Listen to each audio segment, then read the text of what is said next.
Hello everyone, welcome back to another lecture on the course Python Fundamentals, Building Blocks for Aspiring Developers.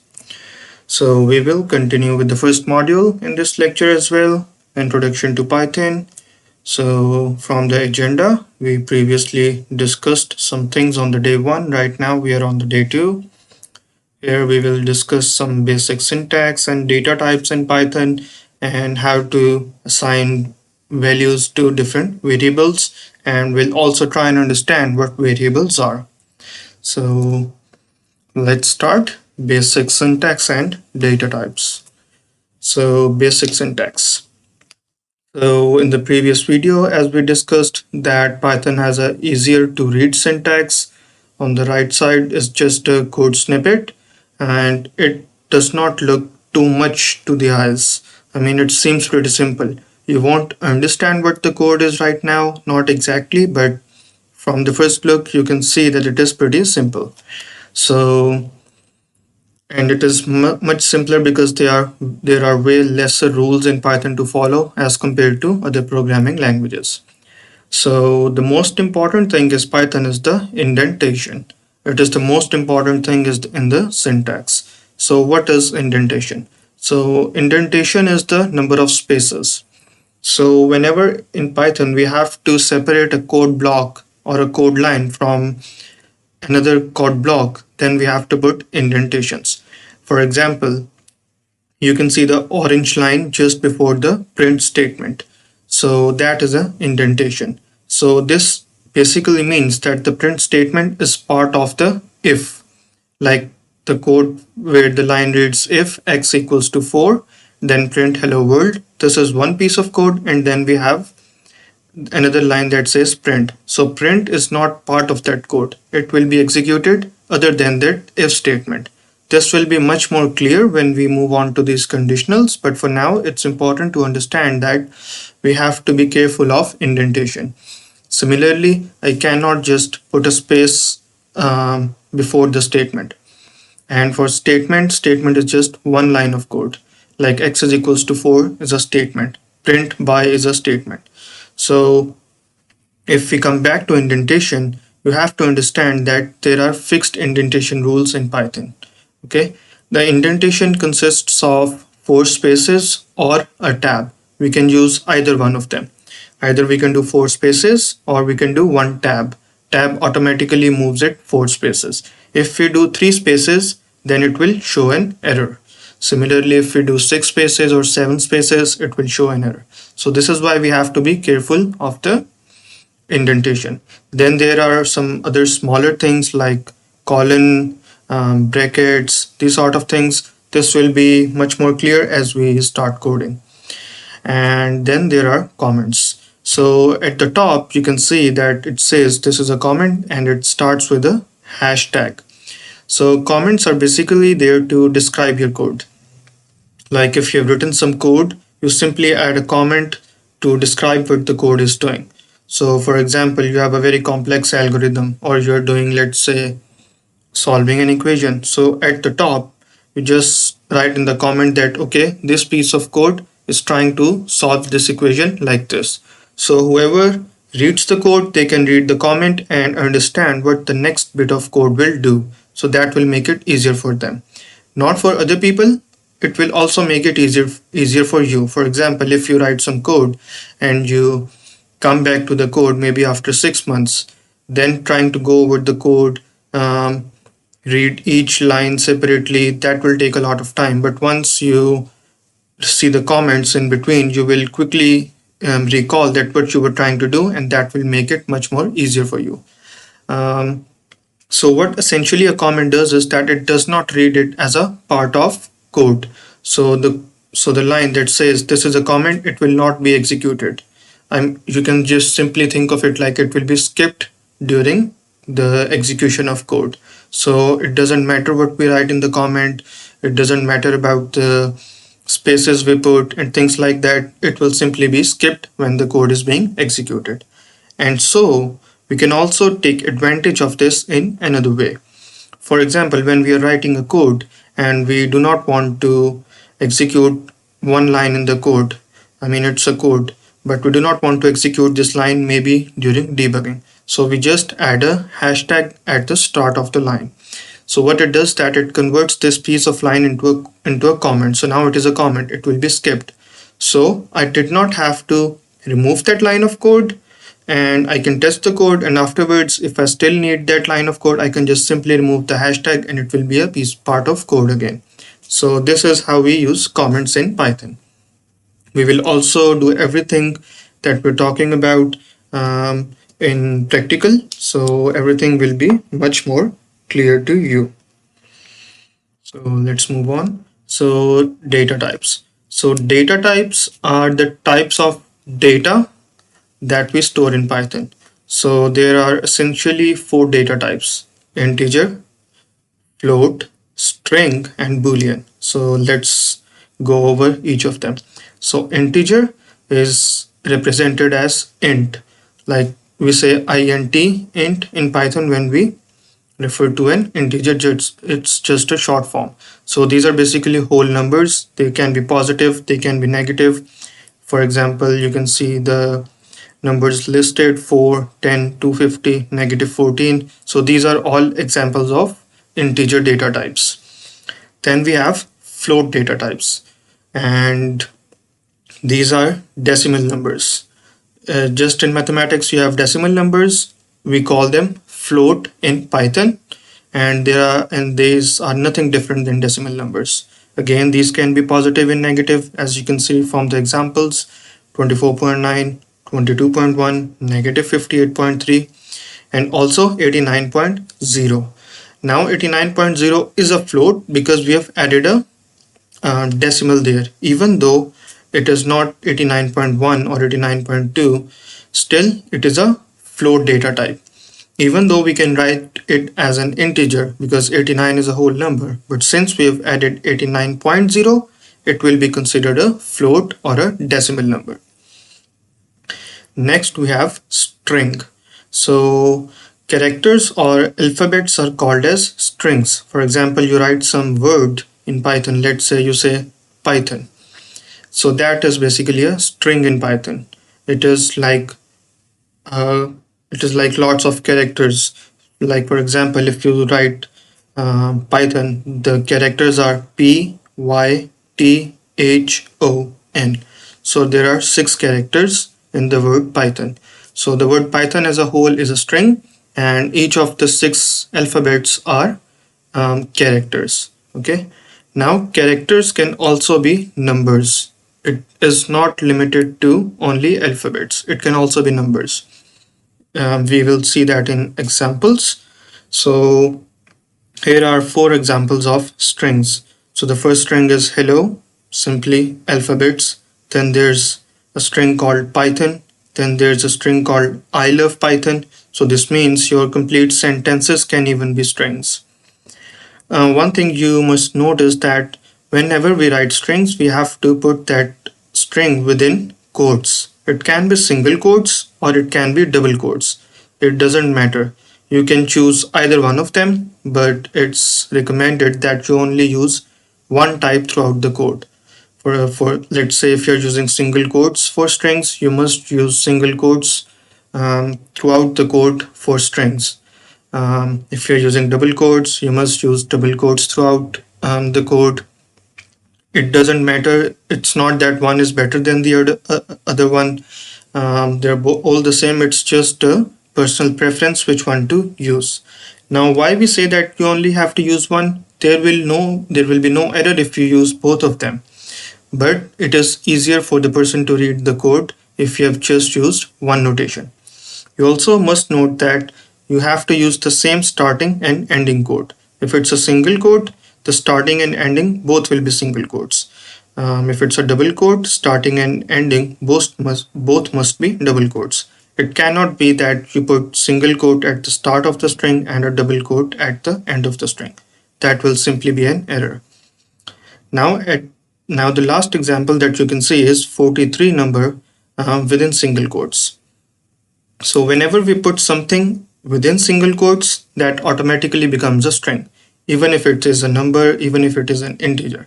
So this 43 will now be considered as a string. So what this means is that I cannot add it to another number. Like I have this string 43 and I try to add it to number 4. It will show an error because both of them are different data types. It will just say that you're trying to add an alphabet or a string to a number, which is not possible. So it depends on the use case where we want to keep a number as a string. Okay. And the final data type is Boolean or bool as we call it. So these hold basically two values only, true or false. So these values are special values, you can say, and these can only be true or false, and it helps us in the code when we are writing the code to create algorithms. So we will also go over these in the practical. So let's move on and see what are variables. So variables are basically used to store data. Um, let's say if you look at this code over here on the right side, which says number is equals to 4, and then it says name is equals to John. So from this you must simply understand that number is a integer type. It has a data like 4 is integer. Then the name John is what? It should be a string because we have written it in single quotes. And the last variable number 2 is 4.3. That means that it is a floating number. Yeah. So the word number here, that is a variable. Okay, and we assigned it a value of 4. Now wherever I write this word number, it will automatically say the number is 4. Similarly for the name John, like the name of the variable is name and it holds the value of John. So you can think of it like this figure at the bottom. So you can think of it like a container or a box. Okay, so the first one is a box. Okay, so that is just an empty box, and in the second step we say, okay, the name of the variable is A. So the box has a name A. Okay, so you say that this box is the box A. Okay, you mark it as A. And the third step we put a value of 10 in this one. So we put a value of 10 inside the box. So the label of the box is the name of the variable. In this case it will be A, and the value inside the box is the value that the variable holds. So that is 10. So this means that the variable A has a value of 10. So wherever in the code we will use the value A, we will use the variable A, that will automatically have a value of 10. Okay. Now the thing to note here is that the variable names are case sensitive. Like in the example you can see on the right side, name is not equals to name with a capital N, and it is not equals to name with all capital letters. In Python it is very important that the case is the same, like uppercase or lowercase, it is the same. If you just change the case of even one letter in the variable name, the Python cannot then identify it. Okay. And the variables, the name of the variable can have numbers, letters, or underscores. Not, other than any of these three, it cannot have anything else. Okay. So these are the rules for variable names. So a variable name must start with a number or a underscore. It actually must not start with a number but with a underscore. So for example, you will see the examples. Let's just first read out the rules and just apply to the examples. The second one is that it cannot start with a number but can contain a number in between or the end. So the number cannot be at the start but can be at the end or in between. It can only contain numbers, letters, or underscores as we discussed, and we do not need to specify the data type. Like in this one, all of these are integers, but we do not need to specifically tell Python that, okay, this variable holds the data of type integer. Now if we go over the examples, the first one is a valid variable name. It follows all the rules. It has an alphabet, no number, that's fine. Second is also valid because it starts with an underscore, that is valid for Python. Third is not valid because it starts with a $sign. Now the rule is that it must start with an alphabet or a underscore. Any character other than that is invalid. Similarly, for the fourth one, num dollar, again we cannot put dollar in our variable name. Then number underscore new is a valid because underscore is in between, and we can use the underscore anywhere, start, between, or at the end. Then the number with a capital B is also valid because it is following the rules. Even if B is capital, it is still following the rules. The one underneath this one, num space bur, that is invalid because we cannot have a space in a variable name. Then the variable name for number is also invalid because a variable name cannot start with a number. The two at the bottom are both correct. They have a number at the end, not at the start, or they have a number in between. And the variable names can also be a combination of alphabets, numbers, and underscores, but at the correct positions. So this is how we assign values to a variable. We just say equal to. So we say name equal to John. This means that the variable name has a value of John. Then we have the second one. We assign a value of 21, which is an integer, to a variable called age. Then in the third one, we assign a value of 8.4 to a variable called score. And the fourth one is a boolean. So this is how you define a boolean variable. So is student is underscore student is the name of the variable, and it holds a value of true. So this means that the fourth variable is of type boolean or bool. In Python, we can also then reassign the values to the variables. For example, in the second image, you can see that the first four are the same, but at the end I'm doing age is equals to 23. The name of the variable is same, age, but I'm giving it a value of 23 now. So the value is overwritten in the variable. So now whenever I use the variable called age, the value will be 23 instead of 21. Okay, and we can also even change the data types. But it also depends on what data type are we changing. For example, if we have a character, let's say A, and we convert it into an integer, that is not possible because how would you convert an alphabet to an integer? But in the example, as you can see, we have a age is equals to 21, but the age is not an integer. You can see from the single quotes that it is a string. So how I convert it into an integer? I simply write int, and in the brackets I write the same variable name, that is age. So now the same variable age is overwritten, like the value that is stored in age is now 21, but it is of type integer. Okay, so this is how we can play around with variables. And finally, for this lecture, we have the print statement. So print statement, we just wrote a print statement in the previous lecture when we created our first code. So print is used to print something on screen. You write print, and within the parentheses, you have to write whatever you want to print. Now, obviously, if you are writing a string, it has to be in single quotes. You can also use the name of variable in the print. So in the second picture, you can see that name is equals to John, and I say print name. So what it will print? It will print John. It will print the value that is within the variable. So you see how variable names are used in the code. This is just one example, but let's say you want to use the same name like in 10 different places. So you will not write the name at 10 different places. In the start, you will say name is equals to John, and in those 10 places, you will simply use the variable name, and then it will automatically point you to the value John. We can also print two different data types or more than two data types in print statement, but they have to be separated by a comma.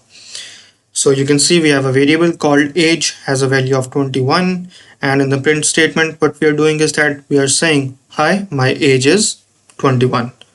So hi, my age is, this is a string, and then we also have to put in an integer. You see 21 is an integer, so if we have to put them in the same print statement, we have to separate them by a comma, and it will appear on the screen. So this is just the part of part of the syntax of Python. We cannot change this. Okay. And now let's start coding. So first, what you want to do is you want to open up VS Code as we did last time. So let's go ahead here. So this is VS Code that I have opened. So this is the same file that we used last time.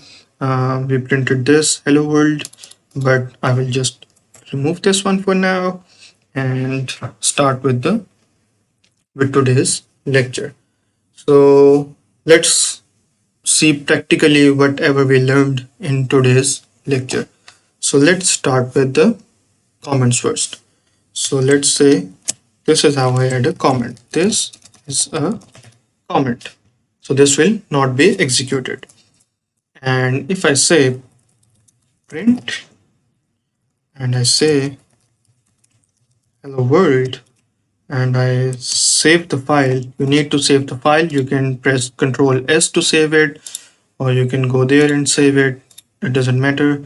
You can do right click and run Python, or you can even go here and run without debugging, and it should show here hello world. So you see this comment had no effect on whatever we were doing. Let's say you want us to do this, x is equals to, like, x is not equal to 4, or I could say I am printing my first output. I can even write a comment after this and say code is ended, save the file and run without debugging. And you see here there is no change in the output because it is not considered as a piece of code. It is simply skipped during code. Okay, so now let's look at some of the spaces. So if I add one space here and do a save, now you see there is a red underline. Now this underline is due to VS Code because it tries to show you errors in your code right away.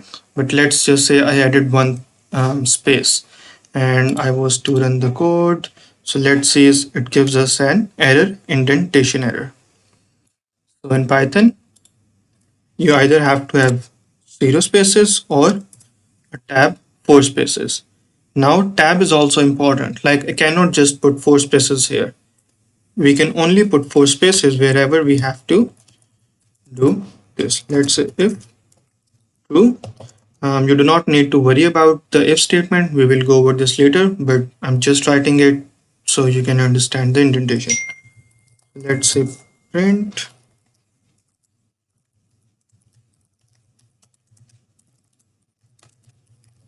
hello Python. So this seems good. So as you can see, I have here a tab. I can do 1, 2, 3, 4 spaces, or I can do a tab. It is the same thing. And if I save the code, then Control F5 will also run the code from me. So it says hello world and hello Python. Now if I add like if I want something after the if, I do not want it to be part of this statement. Okay, I will have to then write it here, print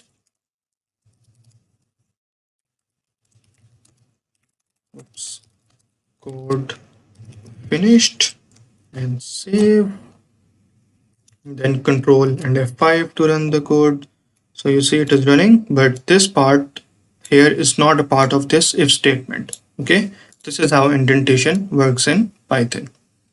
Okay, so this is just to give you an idea. It will be much more clear when we move over to these conditionals and loops that make use of these spaces. So that will be much more clear to you.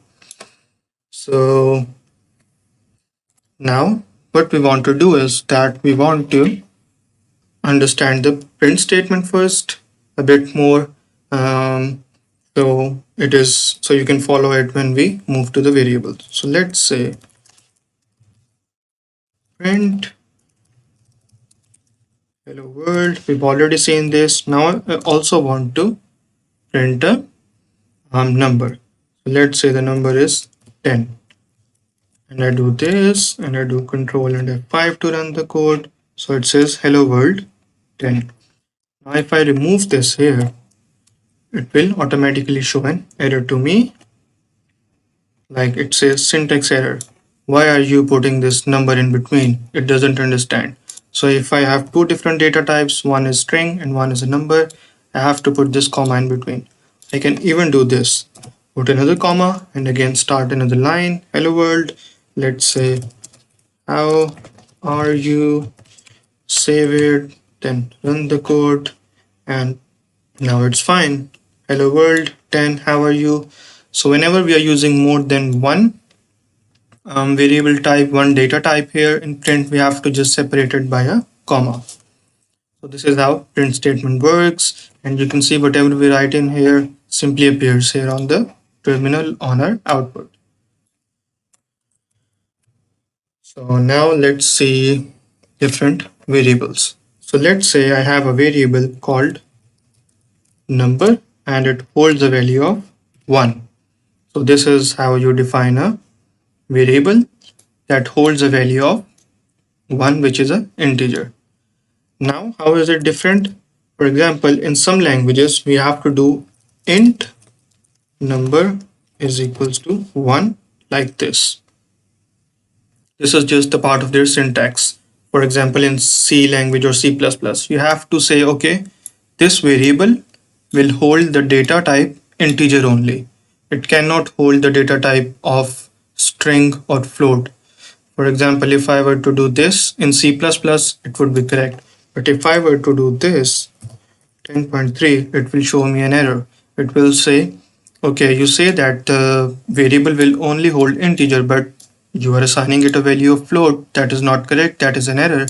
But in Python, we do not have to deal with it because we do not have to specify the data type here.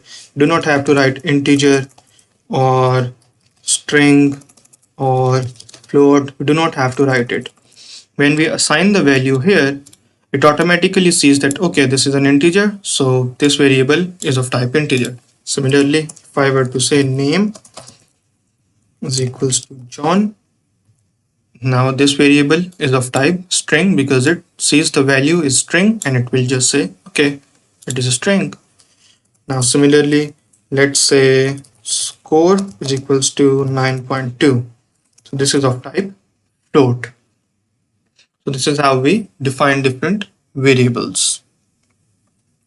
One thing we must look at is the difference of single quotes and double quotes. So let's say I have another variable called, let's call it surname, and let's call this one first name, and John, let's say this. So I can also do this. I can also use these double quotes and that will be fine.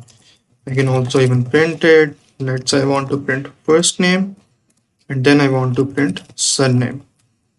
Okay, so again, these are two different variables, so I have to separate them by a comma. Even though these are the same data types, both of them are string, but they are different variables. I have to separate them by a comma.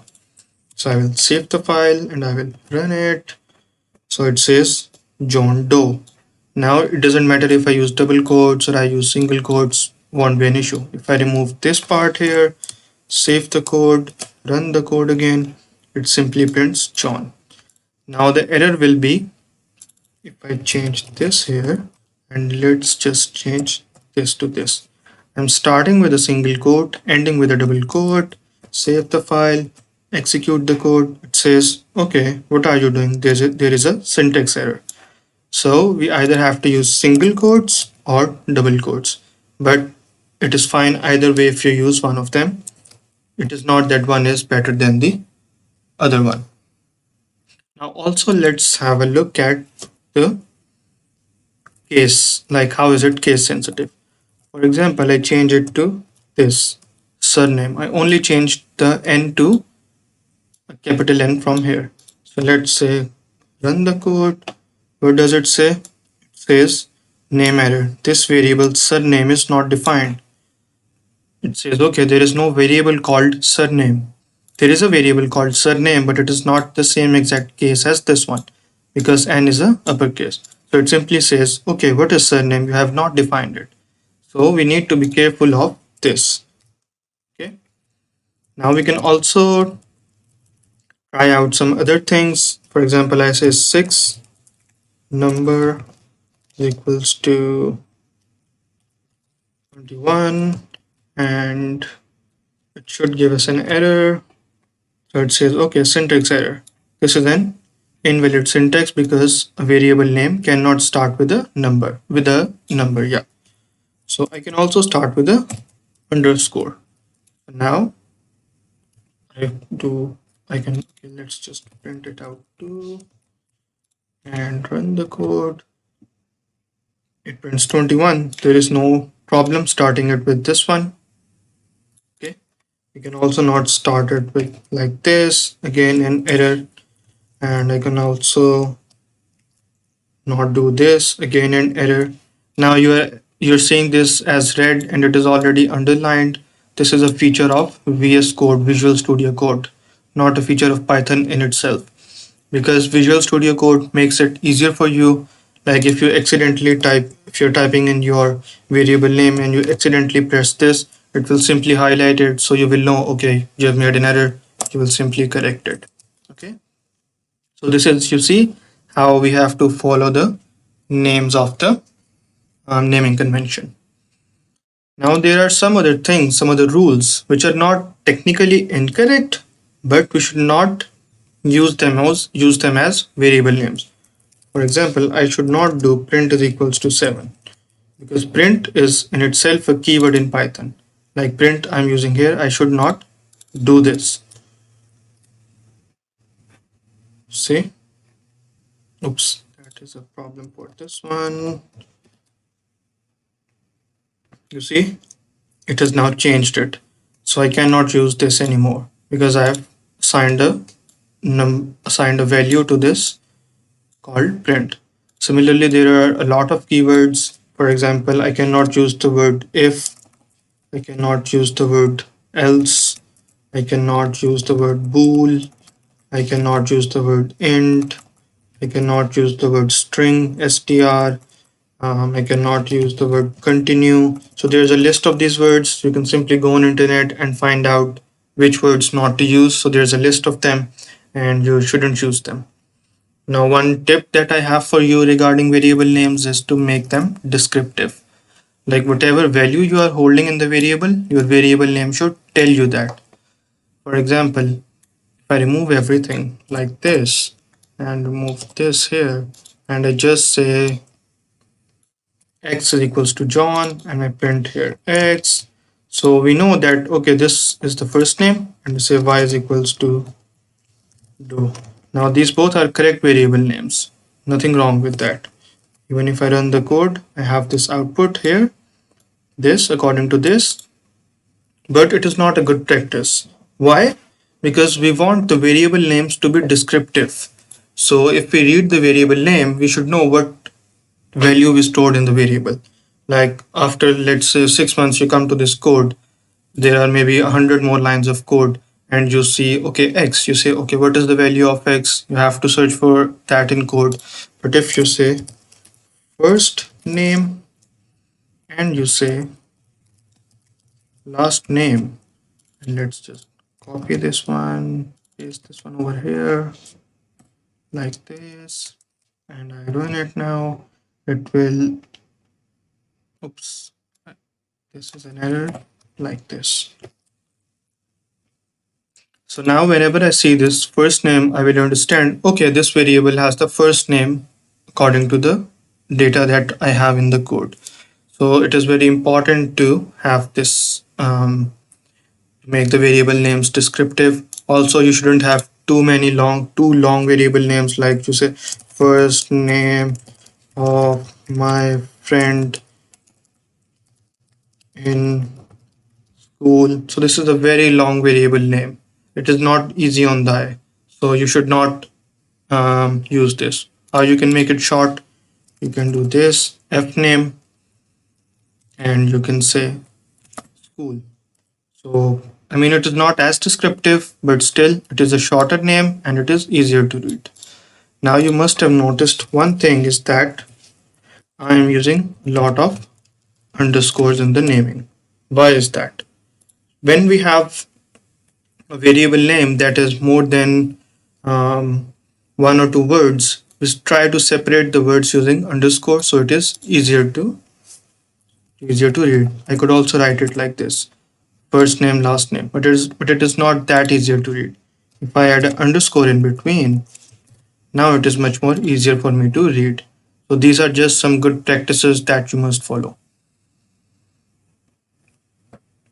Now let's go ahead and see how we can reassign a value to variable. So let's say I have this variable here, first name is John, and I print first name. Let me just do like this. So it doesn't matter about how many spaces you leave in between, like how many lines you leave in between, that is not a problem, but the problem is with this, okay, with the space. And also in Python, whenever you move to the next line, it automatically means that okay, next line is started and this is the end of this line. Okay. So let's say I have this variable called first name, and here I say I want to change the first name is equals to Mary. So, and I print the first name again, and let's just print it here, new name, and let's say like this. Okay, so in the start the variable has a value of John and we print it here, and then we overwrite the value in the same variable and give it this value, and then we print it again. Now it will not show us any error, but it will overwrite the code. So in the first one we say okay, first name has a value of John and it prints John here according to this line. Then we say okay, we want to overwrite that, we want to change the name, and we give it a value of Mary. Now according to this print statement, the value in this variable first name has been updated due to this. Now it says new name is Mary. Okay, so this is how we can reassign variables. Now the last thing that we must discuss now is the use of is the changing of data types. Let me just remove everything now. Yes. So let's say I have a number and I am using it as a string. Now this is not a number, this is a string. How I would convert it into a number? I would say number is equals to int and number. Oops, I would just do it like this, and now it is converted into a string. We run the code. You won't see any difference here, but how we can see the difference is that let's say I'd say print type number. So what this type does is that it simply prints the type of this data type. If it is a string, or if it is a boolean, or if it is a integer, whatever it is, it prints for us. So now let's just copy it again, paste in place of this. Now this one should print the type of this, and this print should print the type of this. Save the code, run the code. So the first it says class string. Now this is a type string, but I convert it here into an integer. Now when I print it here, it is of type integer. You see? Now if I were to break this line for you, you could also do it like this. You could say new number is equals to integer number, and here you would say new number. And so what this does is that you have a variable called number, you have a new variable called new number, you convert this into an integer and the value is stored into this variable, and then we can use this variable as it is, or we can override this variable again. But we can also skip this line here and we can simply say number here. So we are doing two things in this line. We are first converting the data type to an integer, and then we are overwriting the variable, overwriting the value in this variable. Okay, so this is how you can play around with variables, change their data types and stuff, and this is important to learn for you. So yeah, that's all for this lecture. Hopefully it was useful for you, and do keep practicing about these things. Try and play around with the naming conventions, with the syntax. You can even try to write wrong syntax and see what error you get, and that will make you much more proficient in this. And that will be all in this video, and we'll see you in the next video. Up till then, goodbye.